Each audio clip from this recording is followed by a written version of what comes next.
Ada salah satu orang Indonesia yang paling ditakuti oleh 4 negara sekaligus sampai harus diburu oleh polisi internasional. Bukan Soekarno, bukan Hatta, tapi seseorang laki-laki kurus dari Sumatera Barat yang bernama Tan Malaka. Tan Malaka adalah orang pertama yang berani menuliskan frase Republik Indonesia ke dunia internasional. Itu terjadi di tahun 1924, 21 tahun sebelum Soekarno membacakan proklamasi kemerdekaan. Artinya, ketika orang-orang masih bermimpi tentang kemerdekaan, Tan Malaka sudah punya cetak biru lengkap bagaimana negara ini harus dibangun. Tapi, siapa sebenarnya Tan Malaka ini? Dia lahir di Sumatera Barat pada tahun 1897 dari keluarga yang taat beragama. Sejak kecil, otaknya sudah berbeda dari anak-anak seusianya. Bayangkan saja, di usia yang belum genap 10 tahun, dia sudah hafal Al-Quran dan fasih berbahasa Arab. Guru-gurunya sampai takjub melihat kecerdasannya. Karena dianggap sebagai aset kampung, orang-orang di desanya patungan mengumpulkan uang supaya Tan Malaka bisa sekolah ke Belanda. Mereka berharap anak ini kelak bisa mengangkat derajat bangsanya.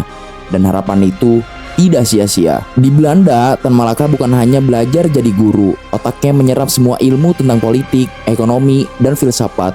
Dia melihat langsung bagaimana sistem kapitalisme bekerja dan menciptakan jurang pemisah antara si kaya dan si miskin.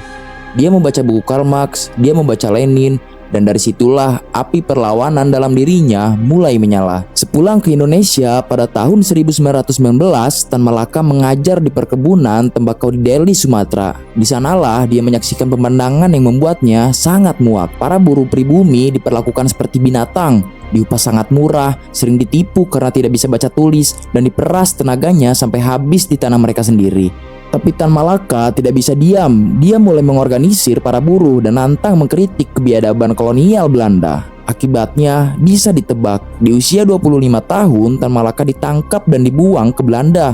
Tapi pengasingan itu justru menjadi awal dari legenda seorang buronan internasional yang paling dicari di Asia. Di part 2 besok, gua bakal ceritain gimana Tan Malaka bikin geger pemimpin dunia di Moskow, menginspirasi Soekarno dan Hatta, tapi akhirnya ditembak mati oleh tentara Indonesia sendiri. Follow sekarang supaya tidak ketinggalan cerita yang lainnya. Sampai jumpa di video Kamar Misteri berikutnya.